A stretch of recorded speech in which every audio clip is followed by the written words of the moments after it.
No Brasil, 8 pessoas desaparecem a cada hora.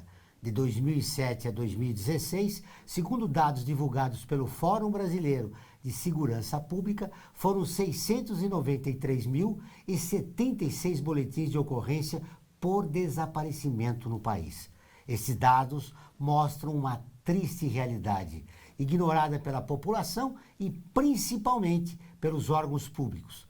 Para falar sobre o assunto, recebemos no programa Ivanise Peredião da Silva, uma das fundadoras da Associação Brasileira de Busca e Defesa a Crianças Desaparecidas, mais conhecidas como Mães da Sé. Está no ar o Observatório do Terceiro Setor, o olhar da cidadania.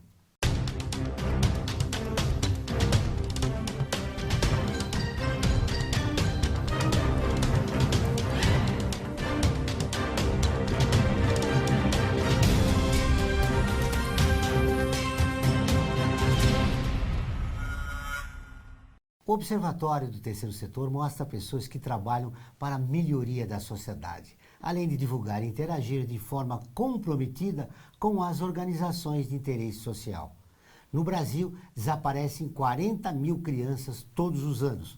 O movimento Mães da Sé já localizou mais de 4 mil crianças. Ivanise, seja bem-vinda novamente. Que prazer revê-la. Obrigada, meu querido. Você sabe que nós somos, assim, quase irmãos, né? Você sabe que você mora no meu coração e não paga aluguel. Idem. Idem.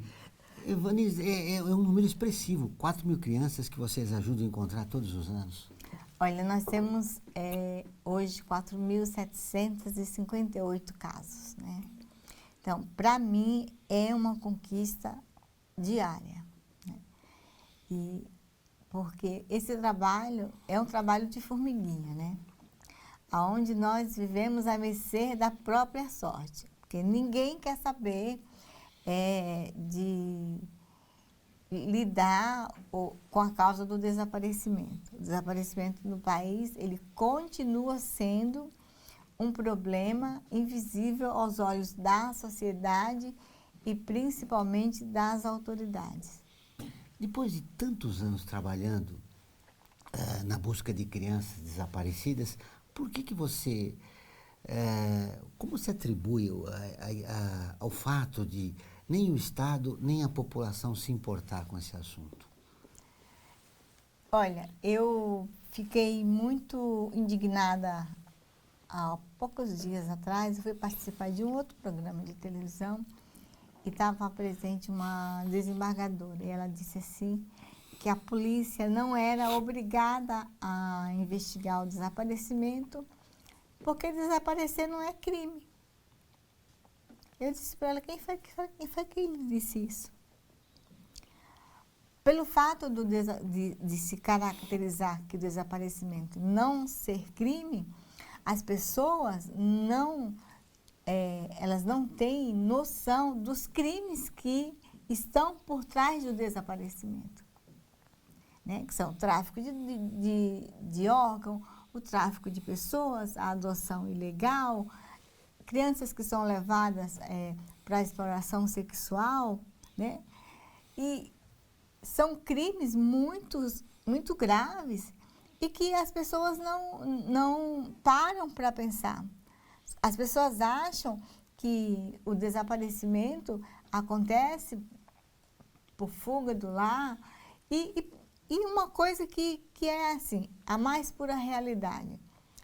Na minha opinião, como mãe e como militante da causa há 22 anos, é porque as pessoas que são vítimas do desaparecimento no Brasil são muito pobres, Joel. E daí vem o descaso. E aí, por isso que tem esse descaso todo.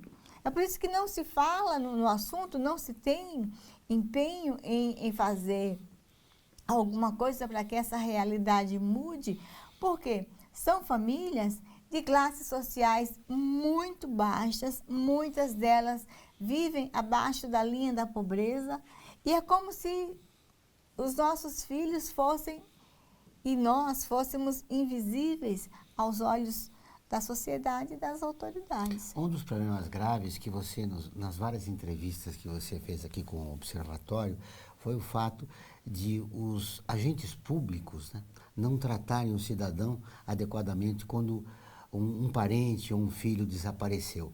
Essa situação mudou? Não, continua do mesmo jeito.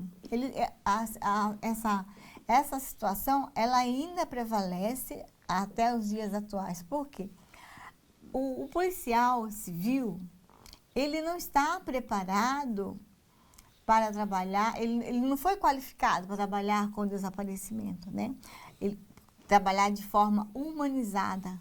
Porque a mãe, ele fez um curso na academia de polícia para trabalhar com o bandido, com o assaltante, com o homicida, né, trabalhar com a violência. Ele não foi treinado para trabalhar com a mãe que chega na delegacia pedindo ajuda, pelo amor de Deus, me ajude a encontrar o meu filho, porque ela não sabe o que aconteceu.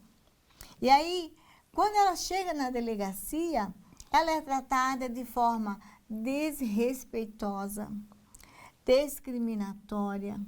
Para cada caso, ele já tem uma opinião formada se a criança fugir de casa, por maus tratos, pela fome, pela miséria, se é adolescente, se a menina fugiu de casa com o namoradinho. Eu te falo porque eu ouvi isso há quase 23 anos atrás. Se é menino, está envolvido com as drogas. Se é adulto, está envolvido com crime. E assim por diante. É assim que a coisa, é assim que o desaparecimento é tratado até os dias atuais. Quando uma criança ou adolescente desaparece, por onde deve começar a busca? Nós temos uma legislação federal que ela está em vigência já há quase 13 anos, em se tratando de criança e adolescente, que é a Lei de Busca Imediata, que ela é um adendo do artigo 208 do ECA.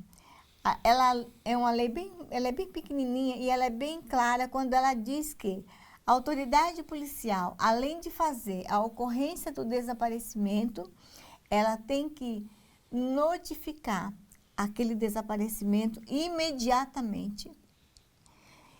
E a Polícia Federal, Polícia Rodoviárias, aeroportos, portos, terminais de ônibus intermunicipais, interestaduais, e fazer as buscas imediatamente. As primeiras horas do desaparecimento, ela é de fundamental importância, para que essa criança não seja retirada do seu estado, do seu país de origem, através de rodovias, através de aeroportos, né?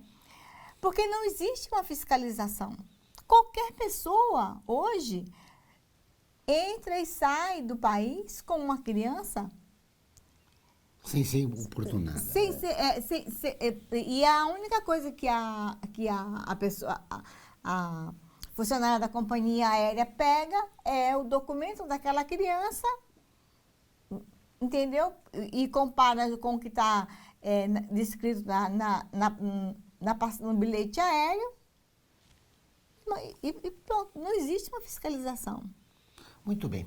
Todas as terças e quintas-feiras, ao vivo, às 14 horas, tem programa de rádio Observatório do Terceiro Setor, onde recebemos especialistas que, junto com os ouvintes, debatem os principais temas da atualidade do terceiro setor. Você pode ouvir pela Rádio Trianon AM 740 ou em qualquer lugar do mundo, pela internet, do seu celular, computador ou tablet, pelo link que aparece na sua tela. Voltamos depois do intervalo.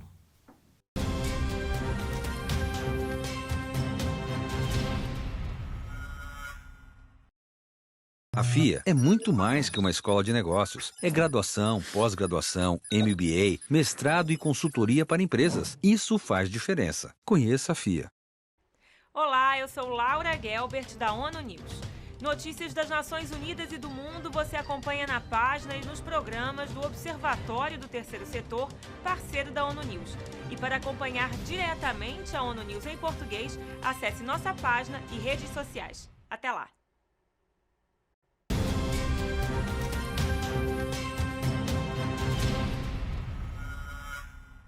Voltamos com o Observatório do Terceiro Setor, o olhar da cidadania. E agora vamos para o quadro Você Conhece, onde mostramos histórias de personagens que fizeram a diferença. Mesmo sendo de família escravocrata, ele ajudou o Brasil a abolir a escravidão e também foi um dos fundadores da Academia Brasileira de Letras. Joaquim Nabuco. Você conhece?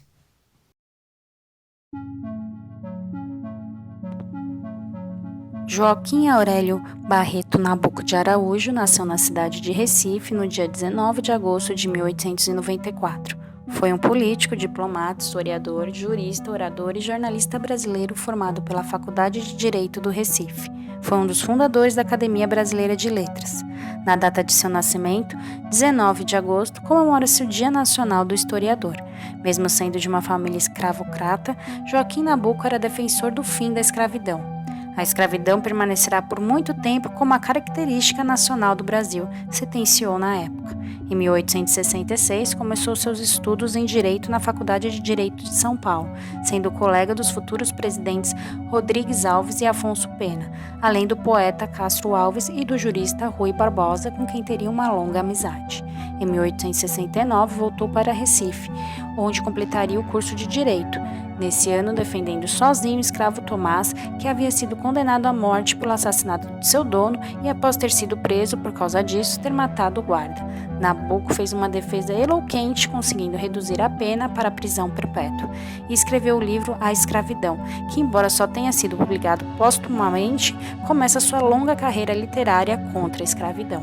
Joaquim Nabuco se opôs de maneira veemente à escravidão, contra a qual lutou tanto por meio de suas atividades políticas quanto dos seus escritos. Fez campanha contra a escravidão na Câmara dos Deputados em 1878, não sendo reeleito em 1882, e em legislaturas posteriores, quando liderou a bancada abolicionista na Casa e fundou a Sociedade Anti-Escravidão Brasileira, sendo responsável em grande parte pela abolição da escravidão no Brasil em 1888. Após a derrubada da monarquia brasileira, Nabuco retirou-se da vida pública por algum tempo. Mais tarde, serviria como embaixador dos Estados Unidos.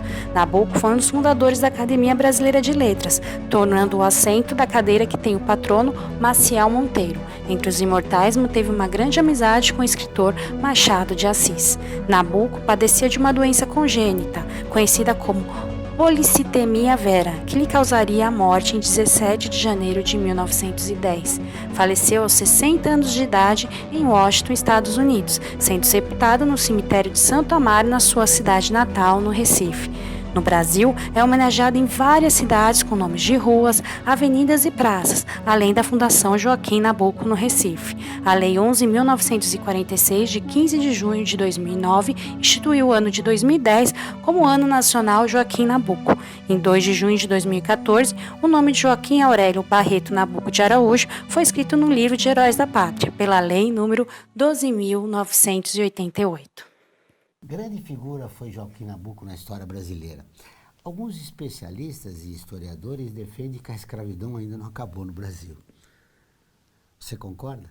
Sim, eu concordo, porque tem principalmente os trabalhadores da área rural, né?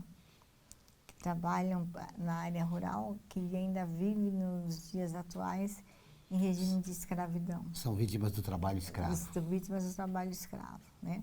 E o trabalho escravo também,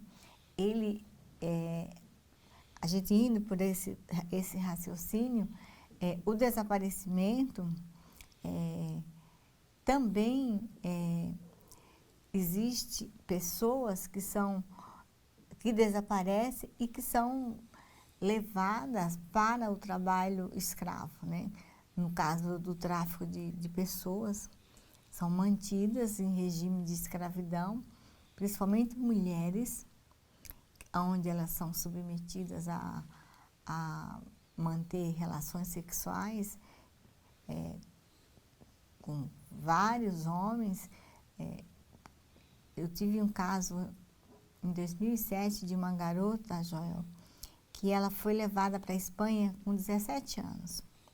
E ela relata que ela saiu daqui com a promessa para trabalhar como garçonete. E quando ela chegou lá, a primeira coisa que fizeram foi tomar o passaporte dela.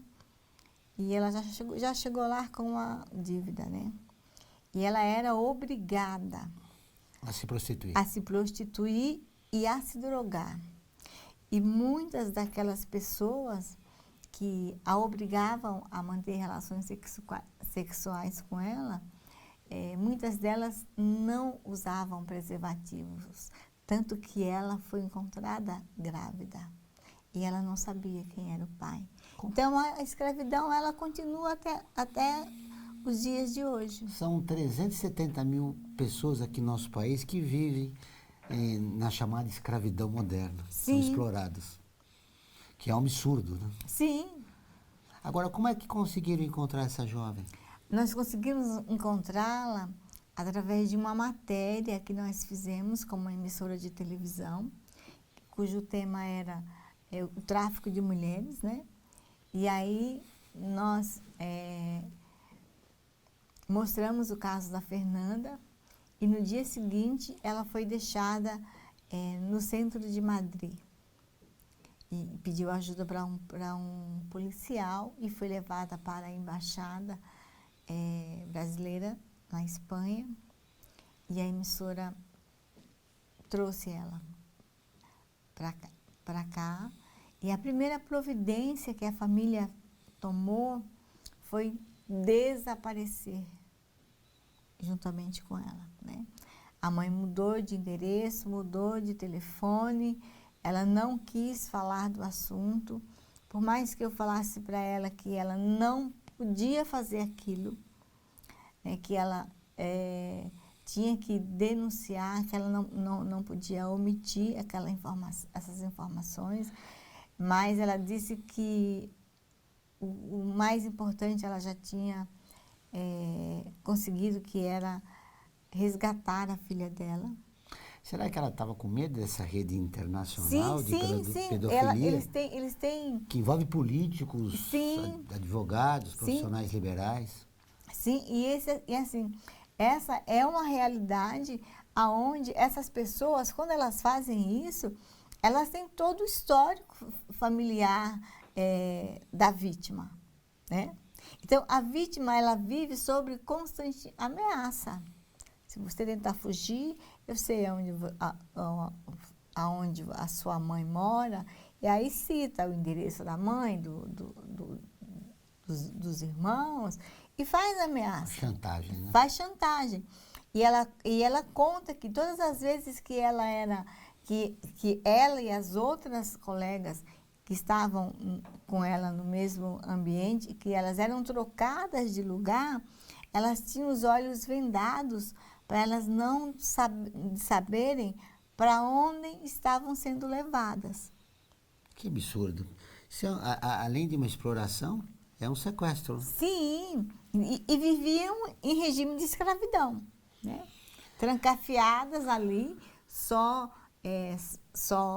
saíam daquele ambiente para ir para o local onde elas eram obrigadas a manter, ficarem, né? a manter relações sexuais com aquelas pessoas horrendas, né? E eu imagino o que se passa na cabeça de uma menina dessa. A mãe dela tinha várias gravações no celular dela, porque quando ela tinha oportunidade, ela ligava para a mãe pedindo ajuda, né? Desesperada, pedindo ajuda. Nós precisamos quebrar essa barreira da comunicação, porque a maioria da população brasileira, como eu disse na abertura do programa, desconhece o sofrimento dessas famílias. Sim.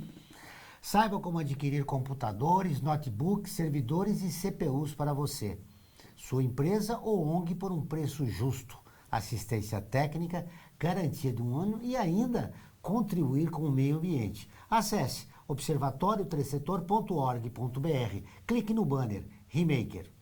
Vamos para um rápido intervalo.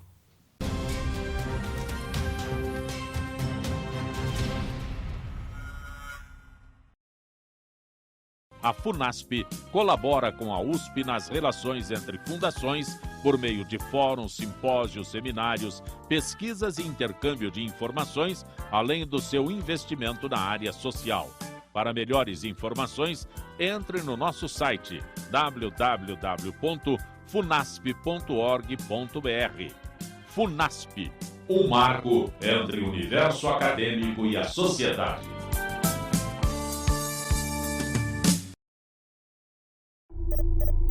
Internacionalizar a economia afeta o seu emprego? Para onde vai o Brasil? Ter opinião sem análise é só repetição, repetição, repetição, repetição, repetição, repetição, repetição, repetição, repetição. Informação é importante, análise é fundamental. Le Monde Diplomatique Brasil, independente e crítico.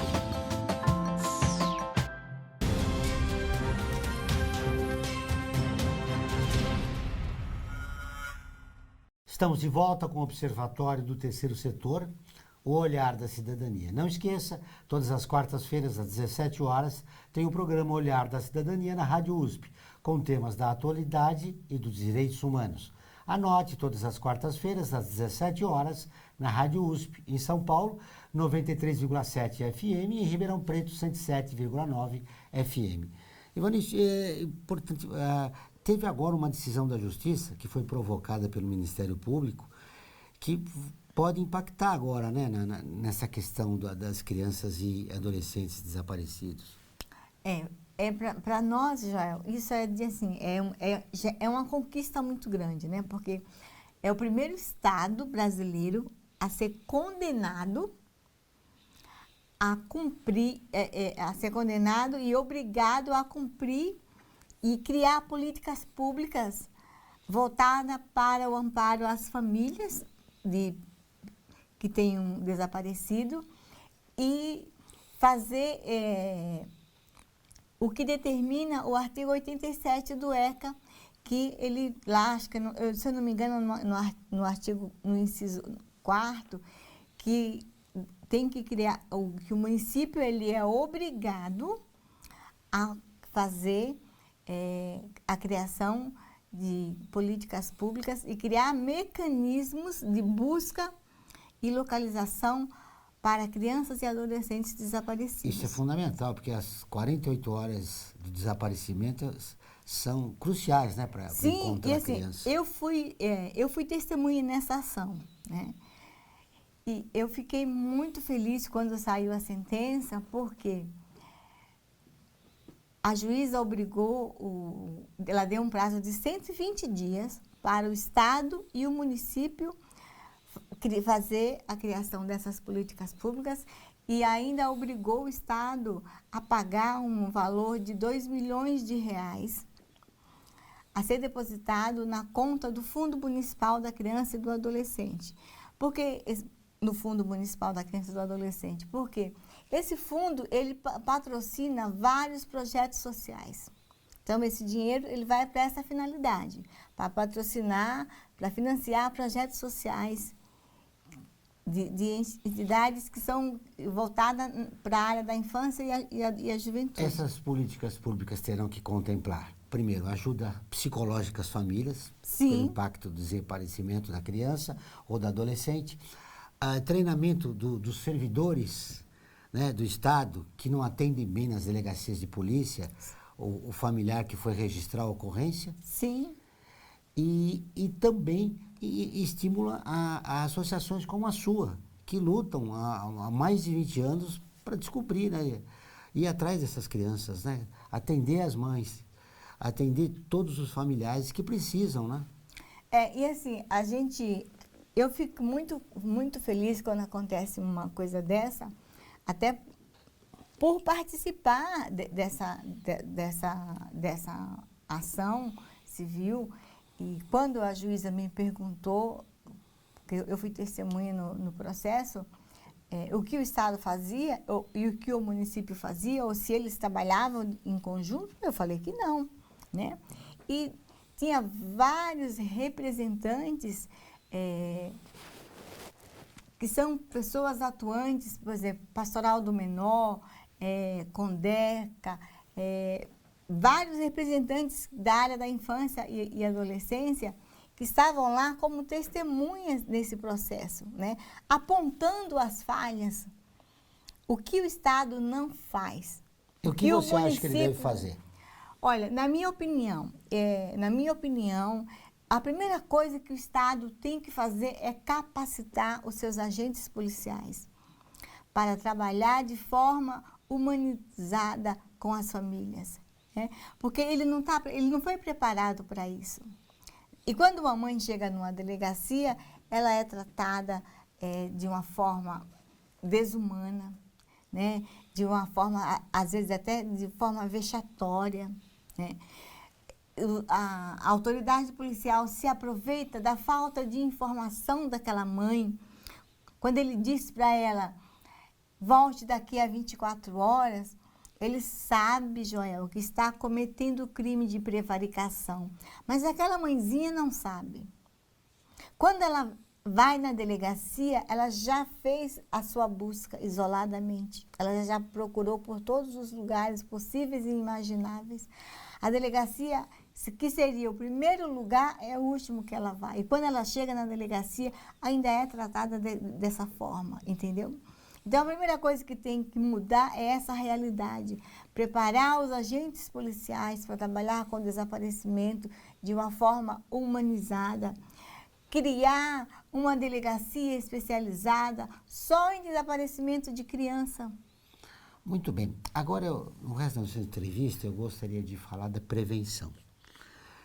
Como evitar que uma criança desapareça é uma colocação difícil, mas quais os cuidados que a família, que a mãe deve ter num mundo como o nosso para que a criança não desapareça? Joel, o que ela deve fazer? É muito simples, sabe? É uma coisa muito simples. Nós temos um projeto que trabalha a prevenção do desaparecimento, que a gente faz isso nas escolas. Mas a criança hoje, ela é muito inteligente. Você é avô, você sabe. Se ela souber do risco que ela corre, ela não desaparece. Basta você ensinar desde cedo a criança a memorizar o número do telefone, o endereço de casa, o nome do pai, o nome da mãe. Você conscientizar o seu filho, o seu neto, o seu sobrinho, a não aceitar carona de ninguém, não aceitar qualquer tipo de objeto que alguém venha oferecer, aceitar carona.